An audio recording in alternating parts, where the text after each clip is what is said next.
O Senhor trouxe do cativeiro os que voltaram a Sião, estávamos como os que sonham. Então a nossa boca se encheu de riso e a nossa língua de cântico. Então se dizia entre os gentios: grandes coisas fez o Senhor a estes. Grandes coisas fez o Senhor por nós, pelas quais estamos alegres. Traze-nos outra vez, ó Senhor, do cativeiro, como as correntes das águas do sul. Os que semeiam em lágrimas cegarão com alegria. Aquele que leva a preciosa semente, andando e chorando, voltará sem dúvida com alegria, trazendo consigo os seus molhos. Agora vamos ler somente um versículo no livro de Esdras, capítulo 7, verso 10. Esdras 7, verso 10.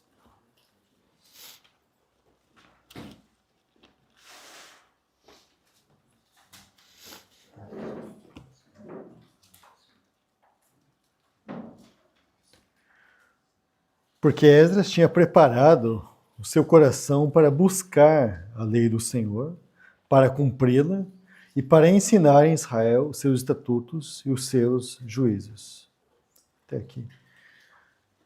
Nós então, assim, nos comprometemos e com a ajuda do Senhor a compartilhar acerca daqueles 4 pontos sobre a vida de Esdras. O primeiro é sobre o tempo que ele viveu, nós compartilhamos isso. E falamos também sobre a questão, esse ponto de buscar a lei do Senhor. Nós queremos então agora ir para o terceiro ponto, que é cumpri-la. E para cumpri-la. Nós sabemos que à medida que nós assim vamos buscando o Senhor e à medida que o Espírito Santo encontra assim o lugar para revelar mais e mais de quem é a pessoa do nosso Senhor, toda e qualquer revelação espiritual assim dessa natureza, ela sempre demandará de nós algum tipo de reação. Em outras palavras, nós não podemos, em hipótese alguma, ficar como que parados. Mas toda vez que assim o Espírito Santo ele traz alguma coisa a nós, assim ministra o nosso coração sobre quem é o nosso Senhor, ou nos dá alguma clareza assim falando ao nosso coração, ele sempre demandará de nós que haja alguma reação da nossa parte. Nem que essa reação seja, pelo menos, nosso coração ser um pouco mais cativado, seja um pouco mais cativado por ele. Nem que seja apenas isso, que nós assim compreendamos algo a mais do Senhor, ele fale algo conosco e isso gere em nós uma maior devoção ao Senhor. Mas alguma coisa, alguma reação do nosso homem interior deve sim acontecer, porque o Espírito Santo, ele assim demanda de nós que nós ouçamos o Senhor e que haja alguma resposta no nosso coração. Caso contrário, sem dúvida alguma, essa revelação, tudo aquilo que o Senhor assim nos delegar, todo o depósito que o Senhor assim ir formando em nós, ele tende a ficar estéril. Então, me permita colocar isso de outra forma. Toda revelação dada pelo Senhor, ela necessita de uma resposta do nosso homem interior. Caso contrário, essa revelação, por mais espiritual que seja, ela tende a ficar estéril em nós.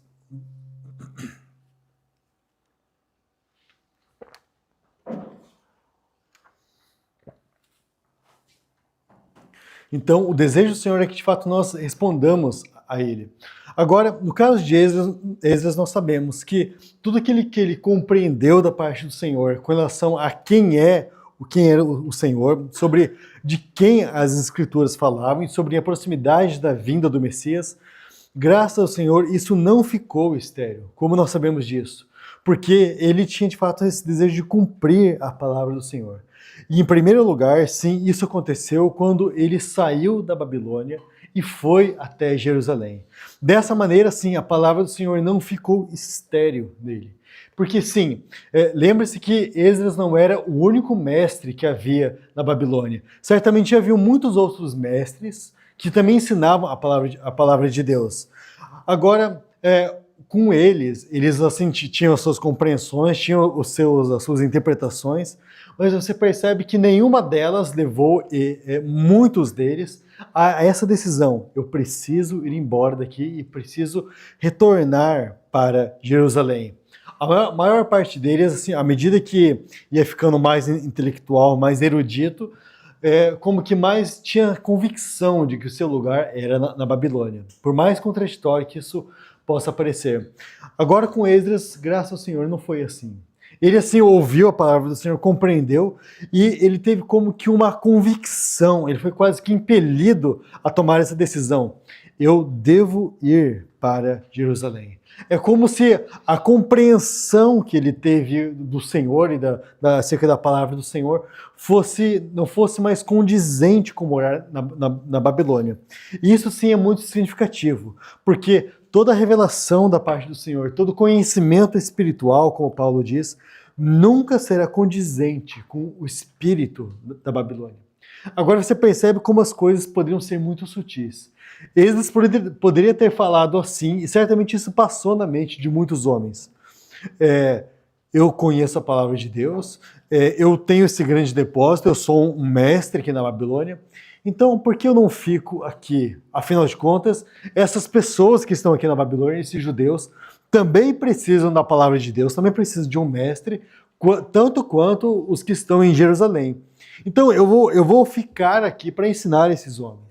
Você percebe a sutileza?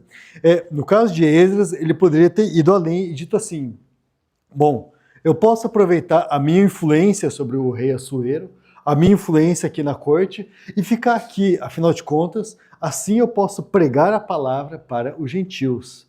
E ficar aqui na Babilônia, então será muito melhor. Mas certamente ele não permitiu que isso chegasse ao seu coração e ele tomou essa firme decisão. Eu vou para Jerusalém, vou deixar aqui a Babilônia.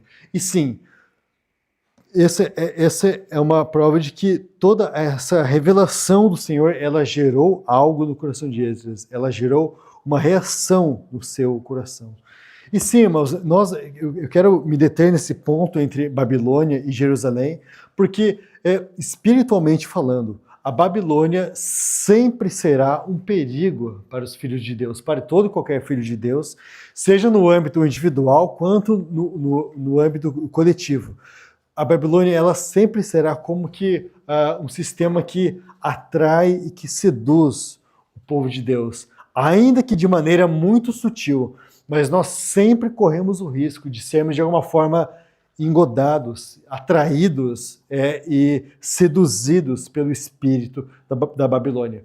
Lembre-se que sim, essencialmente falando, aos olhos de todo mundo, a Babilônia, ela fala sobre algo como sendo algo pecaminoso e contrário ao Senhor, e ela de fato assim o é. Mas por outro lado, a Babilônia também tem um caráter religioso. A Babilônia também tem esse caráter que atrai o coração do homem e que tenta como que de alguma forma conciliar duas coisas inconciliáveis. A vontade de Deus e a vontade do homem. A Babilônia, ela tem como que esse poder de conciliar essas duas coisas. Ela concilia coisas religiosas, coisas, vamos colocar assim, bíblicas, com a vontade do homem. E você percebe que essa é sempre a natureza do nosso coração e por isso que a Babilônia fala sobre o nosso coração.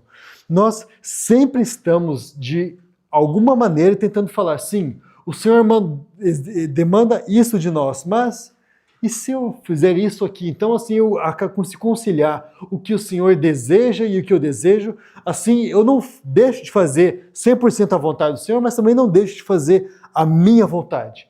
Esse é o espírito da Babilônia. Nem muito lá e nem muito cá. Você simplesmente faz um casamento das duas coisas. E sim, irmãos, nós em alguma medida somos especialistas em fazer esse tipo de consórcio. Nós falamos um pouco daqui e um pouco lá. E esse é o coração da Babilônia. Você sabe que esse assunto do povo de Deus na Babilônia já foi tratado por muitos santos ao longo da história da igreja. Martinho Lutero, por exemplo, escreveu aquele livreto, né, a igreja no cativeiro no cativeiro, na igreja no cativeiro babilônico. E você sabe que naquela interpretação dele, ele disse que, e sim, isso certamente está correto, que a igreja, desde o ano 318 até a Reforma, ela estava como que num cativeiro babilônico. Por qual motivo? Porque a igreja, ela se enganou, ela foi enganada e permaneceu ali todo esse tempo sendo cativa na Babilônia. Até que quando o Senhor então levantou os reformadores, a igreja teria sido então liberta desse cativeiro. Agora, outros santos também, por exemplo, já falaram algo um pouco diferente. Eles falaram assim, que a Babilônia representava, na verdade, todas as instituições religiosas, sejam elas católicas ou protestantes. E só encontrar alguns grupos com esse pensamento. Não, nós temos que sair da Babilônia. Mas a Babilônia também os católicos e também algumas instituições protestantes, porque eles deixaram o Senhor. E assim, você tem então esse pensamento que sim, tem o seu lugar sobre o que é a Babilônia. Agora, trazendo do contexto aqui do significado espiritual, do que significa Babilônia e Jerusalém, nós podemos assim colocar algo um pouco diferente. Lembre-se, Jerusalém, aqui nesse contexto, representa o centro da vontade do Senhor.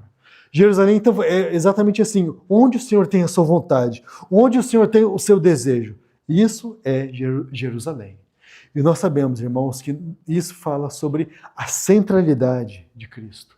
Então, quando nós falamos de nós estarmos em Jerusalém, claro, espiritualmente falando, significa nós, de fato, estarmos ao redor de Cristo. Significa onde nossas vidas, de fato, estarem em Cristo. Nós temos, de fato, a centralidade de Cristo.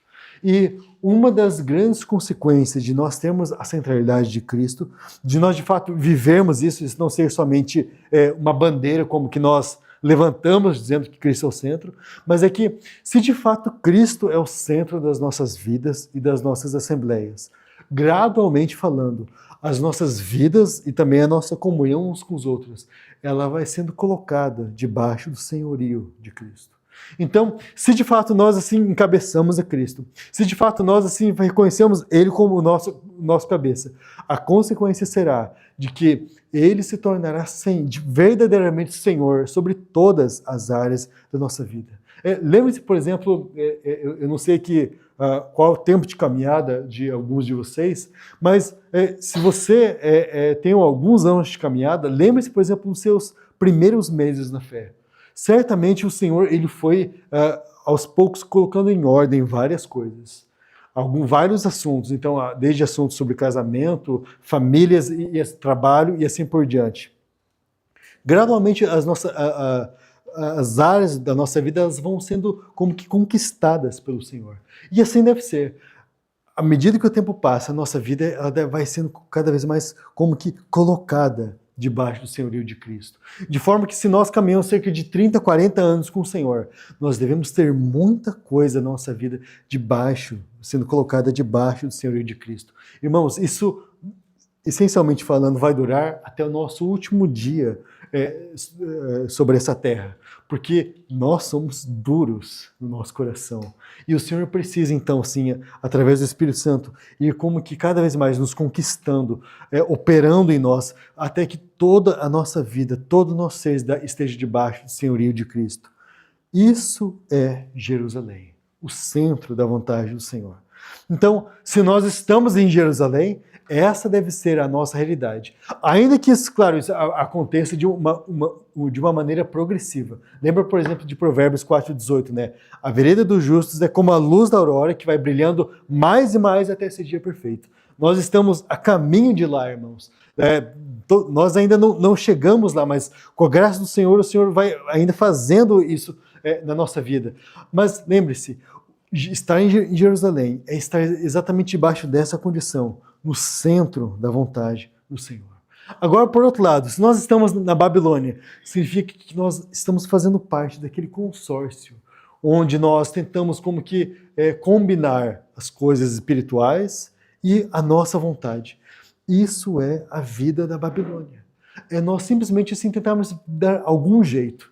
E facilmente, irmãos, nós nos deixamos como que seduzir por isso. Há uma piada sobre nós no Brasil que nós somos o país dos acordos entre nós, politicamente falando, economicamente falando e assim por diante. E nós somos especialistas, não, vamos fazer um acordo. Não vai ser nem muito para cá, nem muito para lá. Vamos dar um jeito de chegar ao meio termo e assim a coisa vai indo aos trancos e barrancos. E eu creio que às vezes espiritualmente falando nós fazemos isso. Nós falamos, não, eu não vou ser tão radical. E por mais que nós não falemos isso em voz alta ou não confessemos isso, nós, na prática, nós corremos o risco de viver isso. Então, eu não vou tomar a cruz, eu não vou seguir ao Senhor, eu não vou ser tão fiel assim, naquilo que o Senhor demanda, mas eu vou ter aqui a minha vida e os meus pequenos prazeres. E quando nós, assim, se o Senhor tivesse a oportunidade de mostrar quem nós somos, nós seríamos como que um ser misto, em que carrega um pouco das duas coisas. E nós vamos aí levando as duas coisas. Então, chega no domingo, nós como que assumimos uma parte mais espiritual. Aí, ao longo da semana, nós vamos como que virando para outra parte. Irmãos, isso é a vida da Babilônia. É a mistura das coisas. Na Babilônia você tinha tantas religiões, você tinha tantas coisas, você tinha povos de todas as origens concentrados em uma mesma cidade. Nós devemos ser aqueles, irmãos, que não vivem na Babilônia. Agora, você sabe que isso de fato é muito sutil, porque se nós não vigiarmos, gradualmente falando, nós passamos a fazer concessões. Nós temos algo da palavra de Deus, nós temos algo que o Senhor fala conosco, e se nós não vigiarmos, nós vamos assim abrindo mão dos nossos princípios espirituais. Agora, há algo que de fato nos livra e nos limpa disso, claro, que o Senhor assim faz, é a obra da cruz. O quanto que nós precisamos de que, à medida que nós assim vamos formando um depósito da parte do Senhor dentro de nós, o Espírito Santo, assim, ele vai formando um material para que a cruz possa operar em nós. Se à medida que a cruz opera em nós, à medida que nós, assim, continuamos crescendo no Senhor e gradualmente vamos crescendo rumo à maturidade em Cristo. Agora, se a cruz deixa de operar em nós, nós falamos, não, Senhor, eu não quero isso, eu não vou seguir esse caminho. A cruz deixa de operar em nós e aquele depósito que nós recebemos da parte do Senhor, por mais rico e poderoso que seja, ele deixa de operar. Na verdade, irmãos, existe o grande risco de esse depósito ele simplesmente ser algo quase que uma tradição entre nós. E toda a riqueza viva que nós recebemos, assim, nunca haverá nenhum problema com a palavra de Deus e com o depósito em si, mas o problema é a maneira como nós armazenamos ele. Se a cruz não opera em nós, irmãos, esse depósito ele tende a se tornar apenas algo que nós defendemos. Apenas bandeiras que nós levantamos. Então nós falamos da centralidade de Cristo, estudar a palavra de Deus, nós partimos o pão, nós fazemos isso, fazemos aquele outro, mas onde está a realidade de todas essas coisas? Se a cruz não opera, são apenas verdades que nós defendemos e devemos defendê-las, mas que essas verdades elas já não geram mais muito efeito em nós. Lá em Apocalipse você tem uma carta lá para a igreja em Sardes, onde a palavra diz, tem nome de que vives, mas está morto. Queridos irmãos e irmãs, se nós não vigiarmos tudo aquilo que nós recebemos da parte do Senhor, gradualmente se transformar em algo que sim, tem vida, é verdadeiro, mas nós parecemos estar vivos. Mas quando na verdade apenas o Senhor sabe que nós não temos mais vigor espiritual nenhum. Nós defendemos as verdades com vigor, mas essas verdades não são capazes mais de produzir frutos em nós. Então sim, queridos irmãos e irmãs, essa é a exata diferença entre Jerusalém e Babilônia. Na Babilônia, você tem todas as tradições, você tem todas as coisas muito perfeitamente encaixotadas. É muito curioso, né? Porque na Babilônia, você sabe que as cidades lá eram feitas de tijolos. E vocês pegavam aqueles vários tijolos, moldavam eles e colocavam eles lá dentro do forno, tiravam do forno e assim construía um padrão. exatamente daquele jeito. Agora em Jerusalém era diferente. Eram pedras cortadas com facas, vamos dizer assim, severamente cortadas. Essa é a diferença, irmãos. Se nós estamos na Babilônia, sim, você tem algo construído ali, mas é somente um molde, é somente um padrão. Onde está a vida? Agora, se você está em Jerusalém, ali é a vida. Por que a vida? Porque houve faca, houve esmeril, houve cortes, houveram ali. E assim, a palavra de Deus pode crescer, verdadeiramente crescer dentro de nós. Então, sim, irmãos, essa é a grande diferença. Onde nós estamos? Nós estamos na Babilônia ou nós estamos em Jerusalém? Algumas vezes nós podemos, como que de uma maneira muito orgulhosa, dizer assim, aqueles irmãos, eles ainda estão lá na Babilônia. Eles estão lá em meio àquela grande instituição.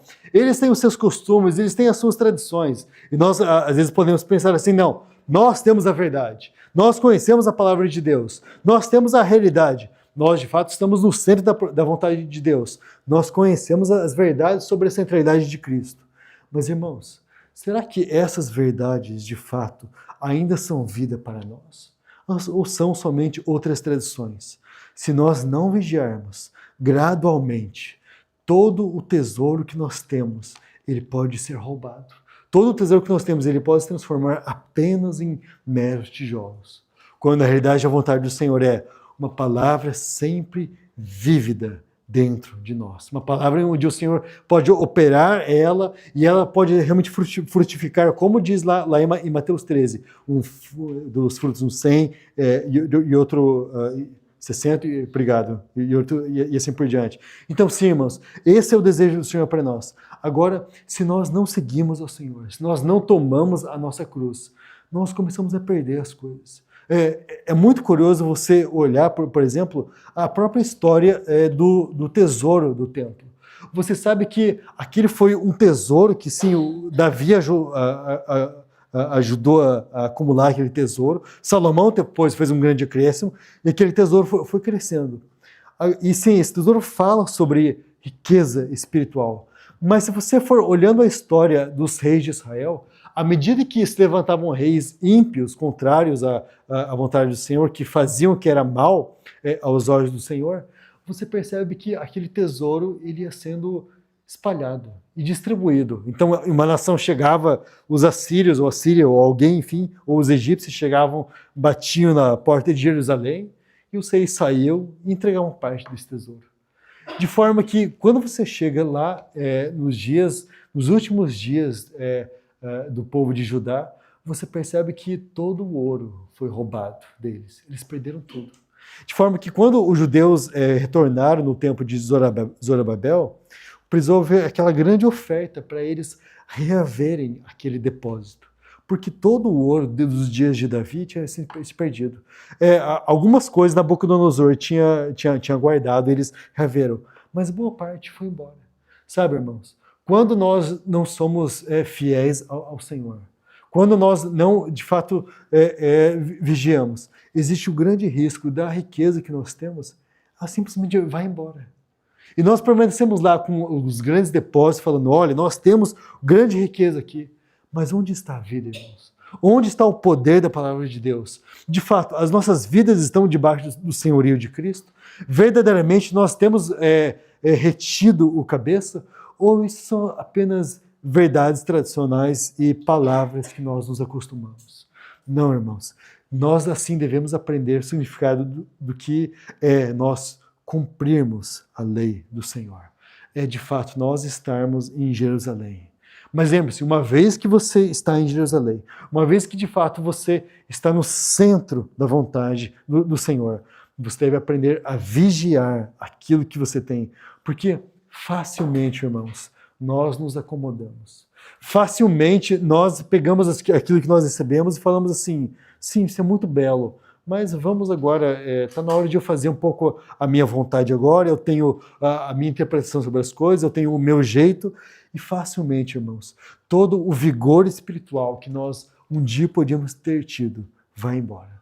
Mas não, irmãos, nós devemos aprender a sempre nós permanecermos como meninos diante do Senhor. Meninos diante do Senhor que sempre tem essa simplicidade. Senhor, eu preciso mais de Ti.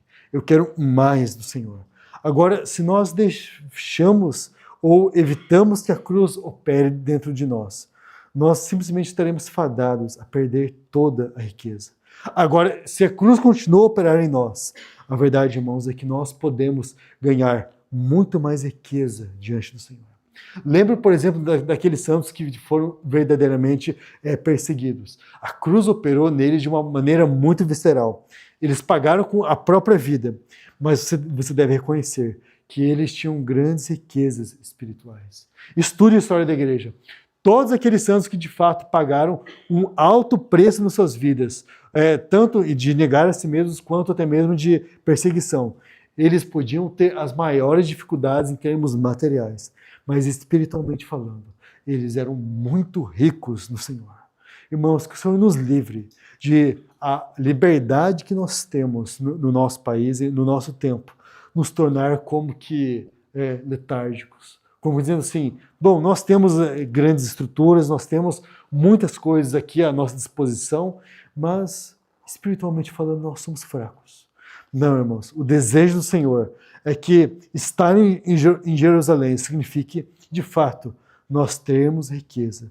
Então sim, irmãos, à medida que você busca a palavra de Deus, à medida que o Senhor vai falando com você, lembre-se, o Senhor ele vai demandar algum tipo de resposta.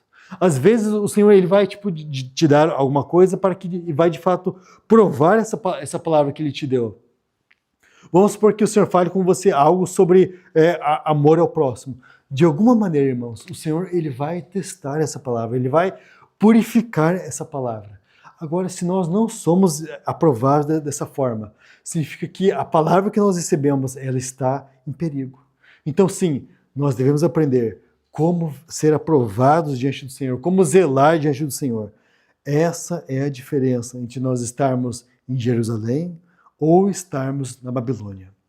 Esdras tomou essa firme decisão, eu vou para Jerusalém. E uma vez que Esdras tomou essa decisão de ir para Jerusalém, você percebe que sim, houve algum tipo de oposição quando ele chegou em Jerusalém. Você percebe que sim, ele entregou as ofertas do templo, mas lá no capítulo 9 você descobre que haviam problemas ali, haviam severos problemas naquele lugar. Mais do que isso, você percebe que à medida que os anos passaram, os problemas continuaram aumentando em Jerusalém. Problemas de ordem social, problemas de ordem espiritual e problemas de ordem moral. Mas, irmãos, Esdras pôde assim, então aprender a permanecer de pé, firme no Senhor. Ele não permitiu que, vamos dizer assim, os contornos do que era a Babilônia chegassem de novo perto de Jerusalém. É claro, junto com a cooperação de outros homens. Mas sim, irmãos, nós devemos aprender que o nosso lugar sempre será estar em Jerusalém. Agora a questão é, irmãos, uma vez que nós tomamos essa resolução, será mesmo que nós estamos em Jerusalém? Será mesmo que nós não estamos às voltas com as coisas da Babilônia? É muito curioso que naquele texto que nós vemos do Salmo 126, que ele descreve a alegria do povo quando eles chegaram em Jerusalém. E em um dado momento ele diz assim, traz-nos de volta outra vez do cativeiro. Irmãos, eu entendo que uma das aplicações que nós podemos fazer é que, uma vez que nós de fato provamos algo do Senhor, se nós não vigiarmos, nós podemos ser capazes de nos tornar cativos novamente. E aí sim, irmãos, essa oração que cabe a nós, traz-nos de volta outra vez do cativeiro. Nós precisamos, irmãos, sempre estar muito vigilantes, muito atentos e não permitir que nada com relação à verdade de Deus, ela se torne algo letárgico. Ela se torne como que algo, uma mera tradição. Não, irmãos, a palavra de Deus, ela é vida e nós devemos experimentar essa vida. Você olha, por exemplo, para o testemunho de Esdras, né? Diz que enquanto ele estava voltando para Jerusalém no caminho. Diz que eles pararam ali no rio Ava, está ali no capítulo 8, e eles pararam ali para jejuar ao Senhor. E é muito curioso, né, que ele fala assim, né, nós paramos para jejuar porque eu tive vergonha de pedir para o rei Artaxerxes, soldados para nos escoltarem. Porque ele falou assim, porque nós ensinamos para ele, né, que a mão do nosso Deus é sobre todos os que o buscam para o bem deles, mas o seu poder é a sua ira contra todos os que o deixam. Então você percebe que como aquilo que Esdras provou do Senhor era real na vida dele.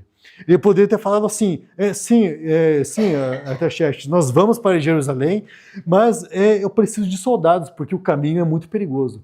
E lembre-se que eles estavam carregando uma quantidade considerável de ouro e de prata, e também de algumas pedras preciosas. Então, eles corriam um grande risco de serem assaltados. Mas como Esdras de fato temia ao Senhor, ele falou assim, não, nós não vamos pedir nenhum reforço militar. Nós vamos confiar no Senhor.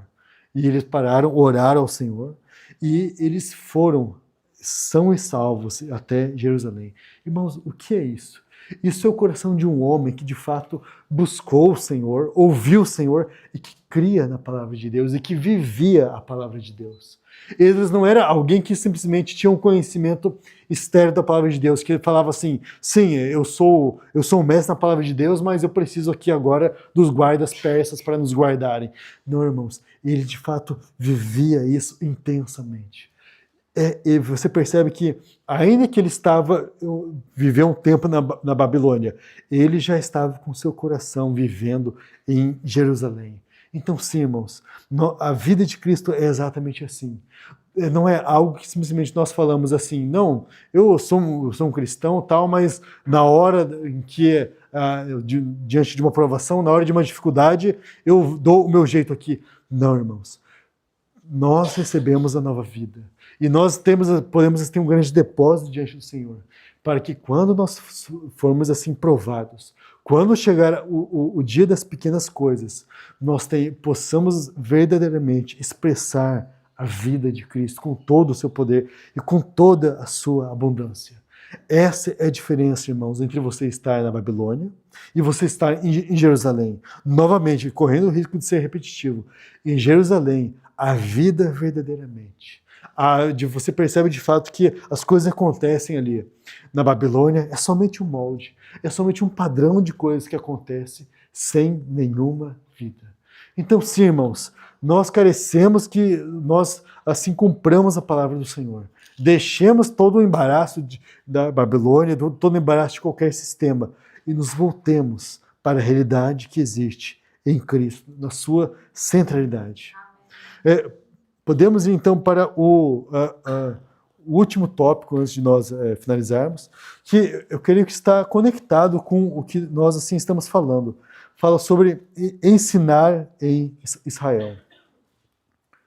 Você sabe que, de fato, à medida em que nós assim buscamos o Senhor, à medida que o Senhor vai formando em nós um depósito, à medida que nós permitimos que a cruz opere em nós, à medida que nós vamos sendo cativos pelo Senhor, sim, irmãos, nós vamos formando algum tipo de depósito dentro de nós. Alguma coisa, por menor que seja, o Senhor vai nos dando. E aí sim, você tem irmãos que têm um grande depósito, que têm de fato assim, uma grande riqueza do Senhor, e você tem irmãos que têm um menor depósito. Mas isso, claro, isso é distribuído, conforme a palavra diz, segundo a vontade e a soberania do Espírito Santo. Mas de todo modo, irmãos, o Senhor, Ele assim distribui esse depósito para todos nós, e todos nós vamos formando um depósito dentro de nós. E devemos buscar ser diligentes nisso. Agora, à medida que a vida de Cristo vai crescendo dentro de nós, você sabe que nós, assim, temos aquele chamado do Senhor, como por exemplo diz no livro de Hebreus, de nós exortarmos uns aos outros durante o tempo que se chama hoje. Nós temos um chamado de alguma forma nós cooperarmos uns com os outros, de nós assim servirmos uns aos outros, de nós até mesmo encorajarmos uns aos outros, e se for necessário, de até mesmo nós admoestarmos uns aos outros. Então você percebe que há um caminho do Senhor aqui, em que se nós de fato temos fiéis a Ele, segundo o tempo e modo dele, nós devemos de alguma forma lidar uns com os outros, lidar com os nossos irmãos e irmãs. Esse é o grande chamado do Senhor. Você percebe que no caso de Esdras isso aconteceu de uma maneira tão clara. Enquanto ele estava lá na Babilônia, ele sim foi um grande mestre, certamente ensinou muita coisa, mas um dos seus principais atos foi que ele conseguiu, o Senhor usou ele para promover um grande despertamento naqueles levitas e naqueles sacerdotes, naqueles cantores e nos porteiros que estavam lá na Babilônia.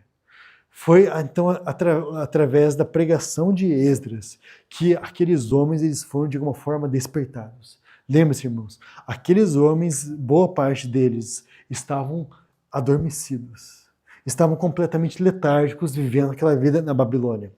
Agora, através da pregação de Esdras, é como se aquele espírito dentro deles fosse vivificado. E de alguma forma eles experimentaram algum tipo de avivamento ali.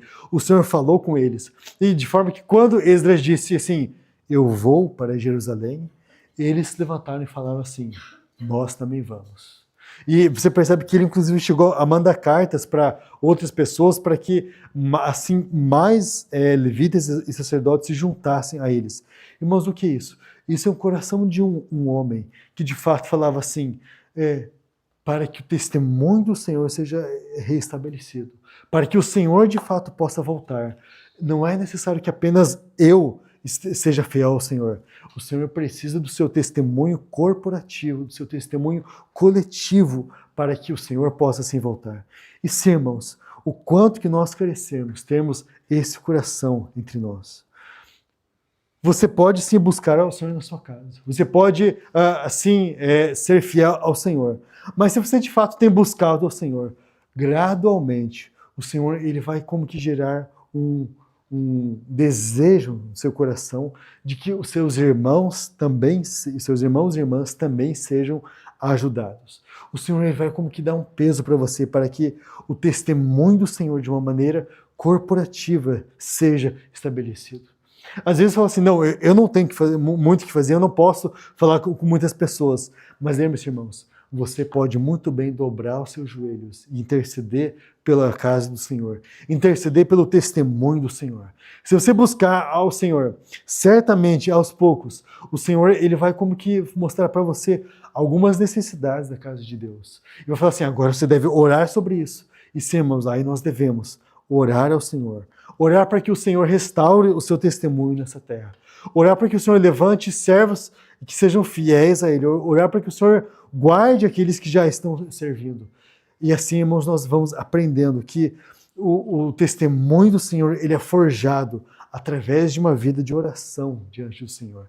E que o testemunho do Senhor ele é encontrado na vida corporativa do corpo de Cristo. Mas para isso, irmão, sim, nós precisamos ser despertados. Nós precisamos como que ser treinados pelo Senhor para que assim nós possamos colocar a mão e cooperarmos na obra do Senhor. E você percebe que sim, esse era o coração de Esdras. Ele foi como que ganho pelo Senhor ainda na Babilônia. Ele foi ganho pelo Senhor de tal forma que ele não se conteve em simplesmente falar assim, bom, eu vou para a Babilônia sozinho e os outros que estão aqui, o problema deles, eles vão pagar por isso um dia. Não, irmãos, Esdras teve seu coração ganho pelo Senhor de tal forma que ele tinha compaixão dos seus irmãos. Ele zelava pelo testemunho do Senhor de uma maneira corporativa.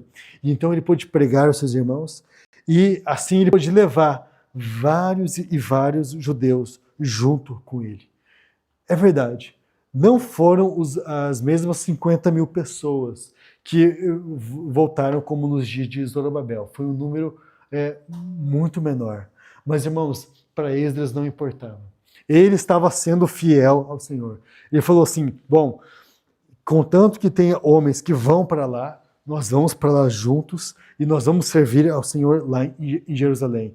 E assim eles partiram da Babilônia até chegar em Jerusalém. Sim, irmãos, nós carecemos ter também esse mesmo coração.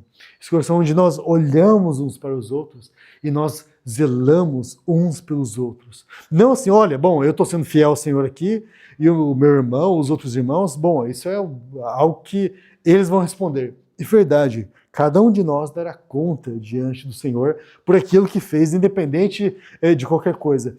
Mas o coração adequado, irmãos, é um coração onde nós olhamos pelos outros e falamos assim, nós precisamos caminhar juntos.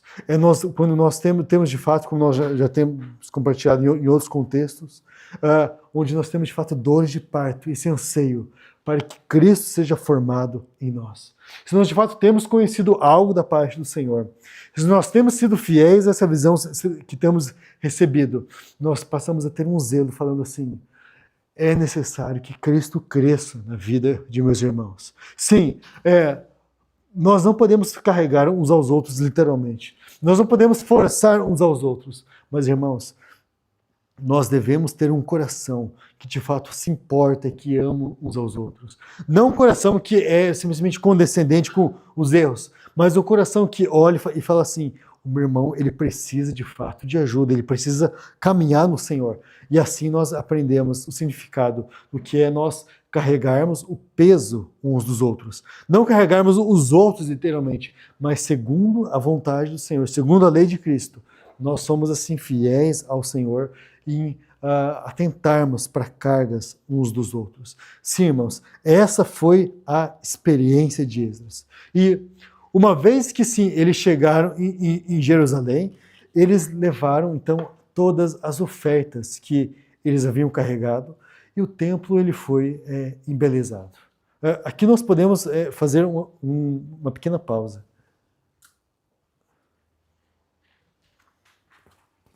Se você for olhar principalmente o livro de 1ª e 2ª Crônicas, você percebe que Esdras ele gasta um tempo falando sobre as genealogias e principalmente também falando sobre quem eram os filhos dos sacerdotes.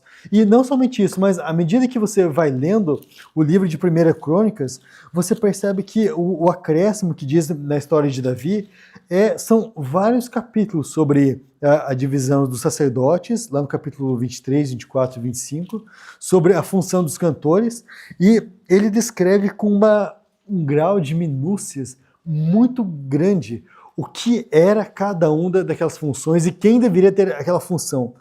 Certamente, né, ele diz até, fala sobre os turnos dos porteiros, os turnos dos cantores, e você percebe que ele certamente deve ter feito uma intensa pesquisa para levantar tudo isso, e não somente para levantar tudo isso, mas para registrar essas coisas. E isso não é por um acaso, irmãos. É porque Esdras, ele tinha de fato esse coração pela casa de Deus. E no seu coração, ele como que sabia muito bem qual era a perfeita vontade do Senhor para a sua casa e de como a sua casa deveria funcionar.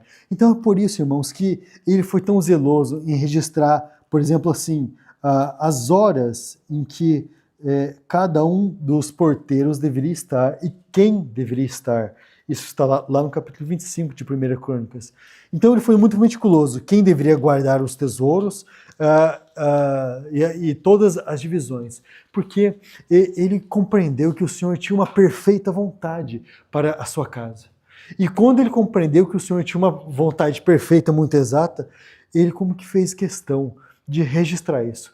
Qual é a exata vontade do Senhor para o funcionamento da sua casa? E assim ele fez todos esses registros, e aqui é um detalhe curioso, lembre-se, Esdras, ele passou boa parte da sua vida lá na Babilônia, longe do templo. Ele só conheceu o templo quando ele tinha mais de 40 anos de idade. Então aquilo não era algo que ele havia convivido por toda a sua infância. Não, ele apenas tinha conhecido, literalmente, de ler e de estudar a palavra de Deus. Mas mesmo assim, ele tinha como que esse zelo para que a casa de Deus funcionasse de forma perfeita. Então, quando ele chegou em Jerusalém, ele fez de alguma forma com que isso fosse estabelecido. Não, claro, havia muitas limitações comparado com o templo de Davi e de Salomão, mas ele falou assim, não, essa é a vontade do funcionamento da casa de Deus para este tempo. E assim ele fez o que era possível para que a casa de Deus funcionasse segundo a vontade do Senhor. E sim, irmãos, nós devemos assim viver um tempo hoje onde a casa de Deus deve funcionar sim segundo a sua vontade. Lembre-se, novamente, uma das características da Babilônia é aquele acordo onde é um pouco a vontade do homem, um pouco a vontade de Deus. E Esdras tinha no seu coração, não, a casa do Senhor deve funcionar no seu mais alto e perfeito estado. Mais do que isso, você lembra que Esdras aqui ele também trouxe os tesouros para embelezar a casa de Deus. E como nós falamos, né, boa parte do tesouro do templo havia sido sequestrado, muita coisa havia se perdido. Zorobabel havia trazido alguma coisa, mas Esdras, ele trouxe muito mais. Ele foi o grande responsável por embelezar o templo. De forma que você tem, vamos colocar assim, um templo antes de Esdras e outro templo, em termos de beleza, outro de Esdras. E aí nós temos a lista de todas as coisas de todo o tesouro que Esdras trouxe para Jerusalém. E assim o templo foi embelezado e isso foi então consolidado. Mas irmãos, o que isso tem a falar sobre nós? Todos nós, em grande medida, temos alguma responsabilidade em embelezar a casa de Deus, em ataviar a noiva do Cordeiro. Você sabe que, segundo a vontade do Senhor, nós sempre estamos numa posição onde nós estamos servindo, fazendo alguma coisa relacionada à obra de Deus. O que eu quero dizer com isso é que nós sempre estamos envolvidos com alguma ação. Às vezes nós não estamos sendo fiéis. Nós sempre estamos edificando alguma coisa. Às vezes nós estamos edificando madeira, feno e palha. Outras vezes nós estamos edificando ouro, prata e pedras preciosas, como Paulo disse. Agora a questão é, irmãos, se nós sempre estamos edificando, se não, pense bem, à medida que nós estamos no nosso quarto, à medida que nós estamos vivendo uma vida diante do Senhor no nosso trabalho, nós sempre estamos como que construindo alguma coisa. Se nós estamos andando em espírito, sim, é ouro, prata e pedras preciosas. Agora, por outro lado, se nós estamos andando na carne, também algo está sendo construído ali. Mas se nós estamos andando na carne, nós acabamos construindo madeira, feno e palha. Agora a questão é, irmãos, o que de fato nós temos construído e trazido para esse testemunho em particular? Você sabe que, segundo aquilo que o Senhor tem feito nesse tempo e que o Senhor fará cada vez mais, são esses abalos, onde o Senhor vem e simplesmente demole as coisas. Agora, irmãos, o que vai permanecer naquele dia, quando nós nos apresentarmos diante do Senhor? Apenas vai permanecer aquilo que é o ouro, prata e pedras preciosas, ou seja, aquilo que é espiritual. Então, quando você olha para a nossa vida, irmão, se nós vivemos nessa terra 50, 60 anos, nós não sabemos. Mas desses 50 anos, do tempo que nós conhecemos ao Senhor, o que de fato nós construímos? Nós construímos um tempo onde nós andamos na carne, onde nós estamos longe do Senhor, onde nós estamos na Babilônia.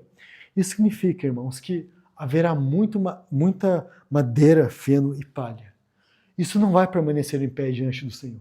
O Senhor vai abalar isso, o Senhor vai consumir isso, como diz lá em Hebreus, nosso Deus é um fogo consumidor, Ele vai consumir essas coisas, e sim, todo o tempo e toda ação que não procede do Espírito, ela não vai permanecer, irmãos, ela vai embora. Então, o tempo que nós estivemos envolvidos com a nossa carne, com coisas ilícitas e pecaminosas, isso, como a palavra diz, nem se nomeia entre vós, mas também as coisas que nós fazemos lícitas, que não são a vontade do Senhor. As coisas que não dizem respeito ao reino celestial. Essas coisas vão perecer, irmãos. Não que haja algo de errado, mas assim, o nosso trabalho, aquilo que nós construímos diante dos homens, isso vai perecer. O que vai permanecer é a nossa fidelidade com que nós fizemos essas coisas diante do Senhor. Então, os nossos entretenimentos, os nossos gostos pessoais, tudo isso, irmãos, tudo isso vai ficar.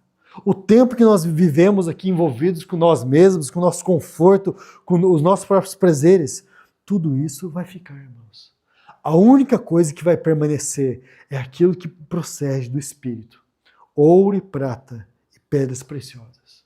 Então, à medida que o Senhor for abalando as coisas, irmãos, essas coisas, elas tendem a ruir. Elas vão, naquele dia elas serão consumidas, mas até mesmo hoje, irmão, você percebe que algumas coisas o Senhor tem como que limpado na sua casa e lançado luz.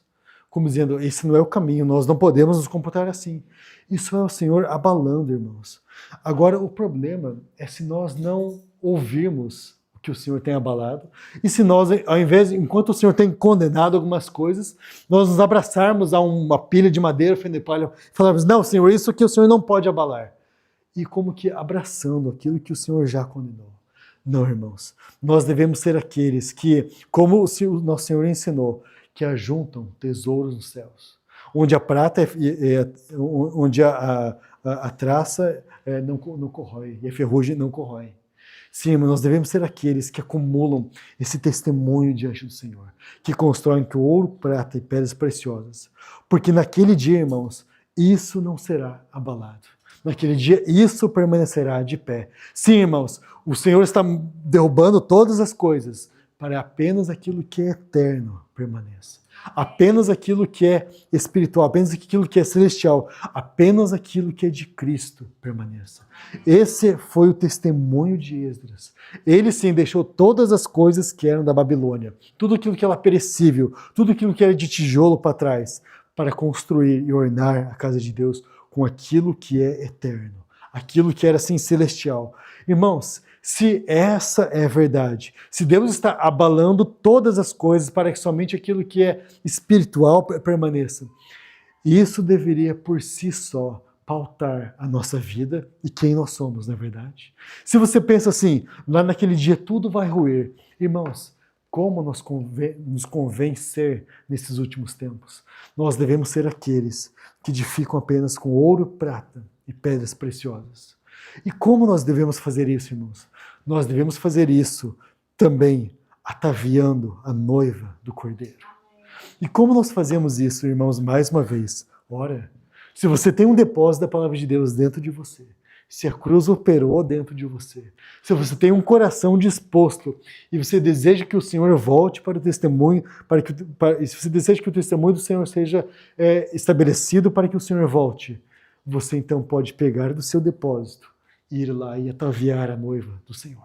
Irmãos, como isso acontece? Me permitam, com algum grau de cuidado, ser muito prático.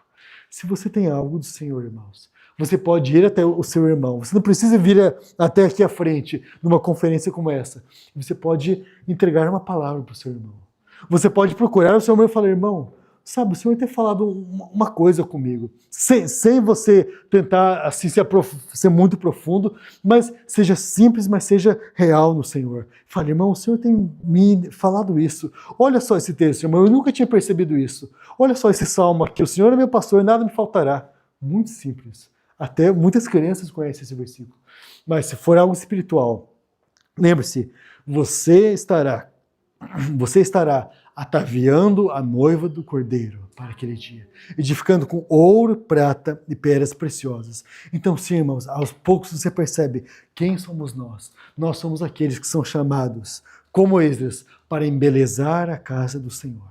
Nós somos aqueles que são chamados para ataviar a noiva do Cordeiro. Às vezes você diz assim, não, mas a minha contribuição é muito pequena para ataviar a noiva do Cordeiro. Eu sou muito pequeno, eu não sou como Matthew Henry, que tem 10 mil páginas para falar sobre as Escrituras. Mas, irmão, se você tem às vezes apenas uma pequena coisa, entregue isso. Seja fiel nesse pouco. E isso certamente virá ajudar a ataviar a noiva do Cordeiro. Passo a passo, dia após dia, domingo após domingo, semana após semana, mês após mês. Se nós formos fiéis ao Senhor, gradualmente, irmãos, a noiva do Cordeiro estará sendo pronta. E lembre-se, isso é algo inabalável. Deus, sim, está demovendo todas as coisas abaláveis. Tudo aquilo que o Senhor não deseja que permaneça de pé está ruindo. Mas uma coisa deve permanecer de pé e assim permanecerá: o reino que não pode ser abalado. Até que finalmente, quando a noiva do Senhor está pronta, e eu tenho certeza que nossos irmãos vão falar mais sobre isso, quando chegar a hora, o noivo assim está pronto para vir buscar a sua noiva. Você percebe, irmãos? Então, se nós de fato somos como Esdras, se nós de fato somos fiéis ao Senhor, nós estamos apressando a vinda do Cordeiro. Nós estamos apressando a vinda do nosso amado Rei. Então, sim, irmãos, busquemos, propusemos no nosso coração buscar a lei do Senhor, cumpri-la e assim ensinar uns aos outros. Lembre-se, irmãos, você não precisa ser um Esdras da vida. Você não precisa ser um grande pregador, mas você pode ser fiel no Senhor no pouco. E certamente nesse pouco você será aprovado diante do Senhor. De forma que, avançando bastante no tempo, lembre-se, por exemplo, quando o Senhor nasceu sobre essa terra. Você tinha ali algumas pessoas que estavam dispostas e que reconheceram o Senhor. Você tinha Simeão, você tinha sim, aquele homem que fez aquela bela oração: Senhor, agora despedes em paz o teu servo, porque meus olhos viram a tua salvação. Mas você também tinha Ana, aquela mulher que não se apartava do templo, orando e buscando o Senhor. Você percebe, irmãos? Nós devemos ser aqueles que têm esse exato mesmo coração. Todas as coisas são abaláveis. Tudo isso, irmãos, vai ficar. Vai ser abalado os reinos sobre essa terra, o que está acontecendo em Israel, o que está acontecendo no nosso país hoje, o que está acontecendo nos Estados Unidos, o que está acontecendo no Irã, todas as nações, as ideologias, tudo isso, irmãos, vai ficar, vai embora. Algumas coisas o Senhor já decretou o fim de o que vai acontecer, e o Senhor também decretou o fim de tudo isso. Lembre-se, caiu a grande Babilônia. Mas lembre-se, irmãos, todos os reinos virão a ser do nosso Senhor. Isso é o que nós aguardamos, irmãos. E nós somos chamados para assim cooperarmos com isso, ataviando a noiva do Cordeiro, dia após dia, mês após mês, até que ele volte. Irmãos, é dessa maneira que o Espírito Santo ele pode ir confeccionando dentro de nós um sentimento cada vez mais genuíno. Amém. Ora, vem, Senhor Jesus. É dessa maneira, irmãos, que aos poucos o Senhor vai obtendo esse real anseio, até que nós podemos quase que uníssonos dizer isso. Vem, Senhor Jesus. Então, sim, irmãos, que o Senhor assim obtenha isso dentro de nós. Que nesse tempo do fim, nós não sabemos quanto tempo nós teremos, irmãos, mas que o Senhor obtenha muitos Esdras entre nós. Vários e vários Esdras. Sim, Neemias também e muitos outros, mas muitos Esdras que buscam a sua palavra, que cumprem a vontade do Senhor e que assim ataviam a noiva do Cordeiro até que ele venha. Amém, irmãos. Eu creio que esse é o meu encargo para esse tempo. Vamos orar. Senhor, nós oramos a Ti por nós mesmos e, Senhor, oramos que Tu tenha misericórdia de nós, Senhor, para que nós, assim, possamos estar vivendo, Senhor, essa vida, Senhor, conforme Tu nos chamou, Senhor. Nada menos segundo o Teu grandioso chamado para nós, Senhor, nesse tempo. Senhor, Tu conheces, Senhor, o nosso caminho, Senhor, Tu conhece a maneira como nós nos portamos, mas nós pedimos a Ti que Tu venha estar nos alcançando, Senhor. Assim como Tu despertou o coração de Esdras, assim como Tu despertou o coração daqueles homens, levitas, sacerdotes que voltaram com ele, desperta também o nosso coração, Senhor. Nós rogamos a Ti que nós tenhamos assim fogo dos nossos corações por Ti, Senhor. Que nós sejamos ganhos e cativos por Ti. Que as Tuas glórias, Senhor, quem Tu és, tudo isso possa estar tão fresco diante de nós, que nós em momento algum venhamos a retroceder um passo, Senhor. Que nós não venhamos a declinar, Senhor, daquilo que Tu tem falado a nós, mas que nós possamos voltar, Senhor, e permanecer firme para o centro da Tua vontade, Senhor.